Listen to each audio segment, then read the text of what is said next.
My ex and I divorced about 15 years ago, and we have shared custody of our daughter.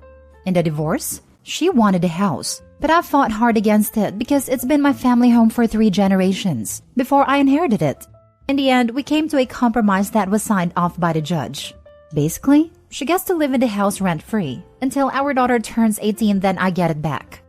I had to pay the utilities, maintenance, and property taxes the entire time. In addition, she can't make any modification or upgrades to the house without my written permission. She is solely responsible for the cost, and work has to be performed by an insured and legally licensed professional.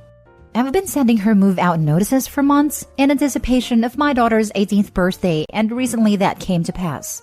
The day after, I showed up to the house with a contractor because I wanted some work done before I moved back in. At first, she refused to let me in until I reminded her that I'm the legal owner of the house. According to our divorce agreement signed by the judge, she's no longer allowed to be there, and I'll call the police if she doesn't let me in. She got a point and opened the door. I was surprised nothing was packed, and it didn't seem like she's moving at all.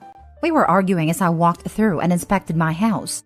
She wanted extra time, and I told her to be out by the end of the week, or I'll have her stuff thrown out. When I walked into the living room, I was shocked into silence. The living room was expanded by a wall being torn down and having the bedroom that was once there merged into it. She turned my 4-bedroom house into a 3-bedroom one. I know I didn't sign off on this, and from the looks of it, the work was probably done by her boyfriend and not a professional. I yelled at her and told her I'm going to sue her for everything she has. Then I left. She went crying to our daughter and my family. Now everyone is telling me to give her another month to find a place and not sue her. My daughter is firmly on her mother's side and thinks I'm the a-hole for kicking her mother out a couple of weeks before Christmas and suing her. This is why I'm here. I think I'm right, and legally I am right. But my daughter's opinion of me matters to me. Am I the a-hole? Added to answer common questions.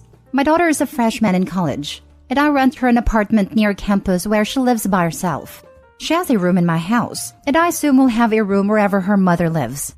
2. My ex fought for the house and had a chance of winning, even though we had shared custody because I make much more than her. I offered her to compromise, and she took it because her attorney told her it was a good deal, and there's an equal chance I could win, which would leave her without a house. 3. My relationship with my daughter is good.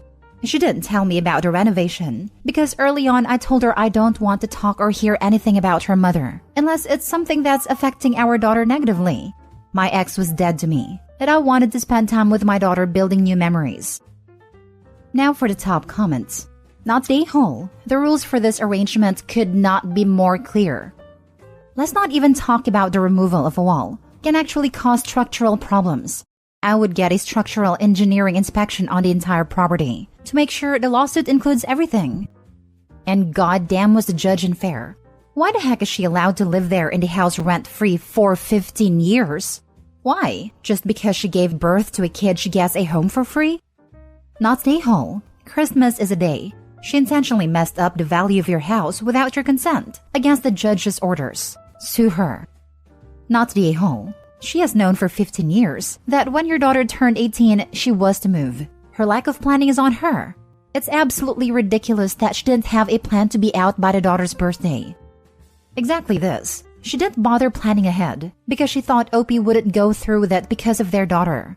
And now she's using the daughter to manipulate him and keep on living on his expense. Not the a-hole, Opie.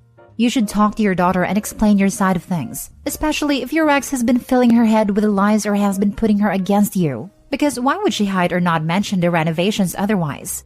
Maybe wait until after the holidays, but definitely sue her and kick her out. Next story. Would I be the a-hole if I, 27 female, didn't give my friend, 31 female, who's going through a divorce, the keys to my house while I'm on holiday? My friend Anna and I are co-workers and almost neighbors. She lives only 10 minutes away from me. For context, I moved where I am now living alone after I ran away from my horrible ex. It took me months to find an apartment, and I left when he wasn't home. Anna decided to divorce her husband. He's a nice guy, that's what she's saying, but she says they are too different. She started sleeping around and he doesn't know, before handing him the divorce papers. But as far as she is saying, they stopped talking weeks ago. They're still living together until March, but she obviously wants to move away ASAP. I asked her if he is acting okay towards her, if he's not hurting or harming her, and she said yes. but he is very hurt. Since I'm in my home country over the holidays and probably even longer, working remotely there, she hinted at my giving her a key to my flat so she can get away from him. She said she would pay anything to do that. To be fair, I don't want someone with a dog to live in my flat while I'm away and bring over guys to my bed. Anna's clean, reliable, and I would absolutely host her if her ex-husband became dangerous or while I'm not away, though I have one room. On the other hand, I wish I had someone to offer me their flat when I was desperately searching for one to get away from my ex, but I was new in the country and didn't know anyone. Would I be the a-hole? Not the a-hole. Your friend does not appear to need a safe space to get away from him. She just wants a place to bring her hookups to. The last thing you need is a bunch of people knowing where you live and showing up there looking for hookups from another woman. New fear unlocked. Her husband might also become angry with you if/when he finds out about her infidelity, because in his eyes, you'd have been giving her access to your flat so she could hook up with people. It would put you squarely in the middle of their situation. Put simply, Anna has no respect for her husband, the man she married and is supposed to love. Do you think she'll respect you and your space? She is a grown woman. She can find a place to live that doesn't involve her having complete strangers in your home. Outside of the risk to you, what if they steal your things? Trash your flat? Do you really want to roll the dice on that? Not the a-hole. Make sure Anna doesn't have any access to your flat. Not the a-hole. Don't do it. When you get back, getting her out may not be easy and end up ruining your friendship. Tell her that you value your friendship too much to risk it this way. She will have something for herself in March. I wouldn't worry about it, but good point otherwise. Not the a-hole. Helping someone leave a dangerous situation is entirely different than wanting to leave your husband because you're done being married. That's the one and only thing I'm afraid of. That her ex is dangerous and she hides it from us. I didn't cheat on my ex, but when he became violent, I didn't tell anyone until much later. Even today, no one knows all the details. I was afraid he would find out I told everyone because we were still living together. Not your issue. The best case scenario is that you come home to a pad smelling of sex. The worst case scenario is she will stay there until March and force you to evict her. Next story. Am I the a-hole for asking my cousin for the wedding gift back after she said I wasn't welcome at the reception? Plus mini update. My 20 female cousin Isabel, 26 female, is getting married in January. I chose a set of Royal Albert plates from the gift registry, and they've already been delivered. The invitation said the ceremony would be first, followed immediately by meals, and guests would start making their way to the reception hall. Invitation also said to be prepared for a night of drinking and dancing at a reception. Then, a couple of days ago, Isabel called me. We made some small talk. She then said she wanted to call just to confirm I knew the reception was more for partying, and it isn't really suitable for me considering I'm not even 21. I said I'm fine drinking water and soda, but she replied the capacity for the reception hall is smaller, so they're not including younger guests. Mind you, this is a child-free wedding, so there aren't really any younger guests, and I get not wanting to have kids around for the reception. Isabel said I'm invited to the ceremony and dinner. I was confused and told her this is really weird. The invitation said ceremony and reception. She replied she's sorry for the misunderstanding, but it said there would be drinking and stuff.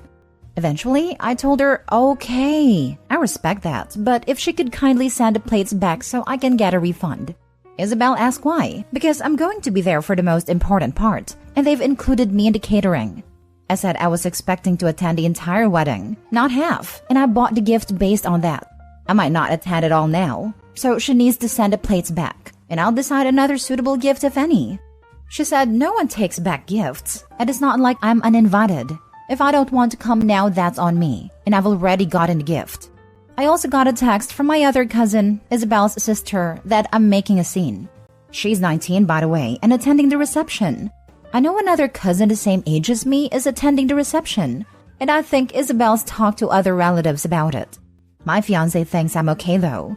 So was I the a-hole asking to return the plates? Now for the top comments before reading the updates. Not the a-hole. You were uninvited. Of course you're free to request your gift back. Classy?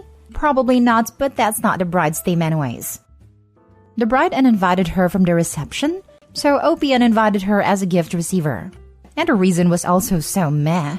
What about adults that don't drink? Does she throw people from the reception that aren't at least some intoxicated after 1 hour? Not the a-hole. She's disrespecting you.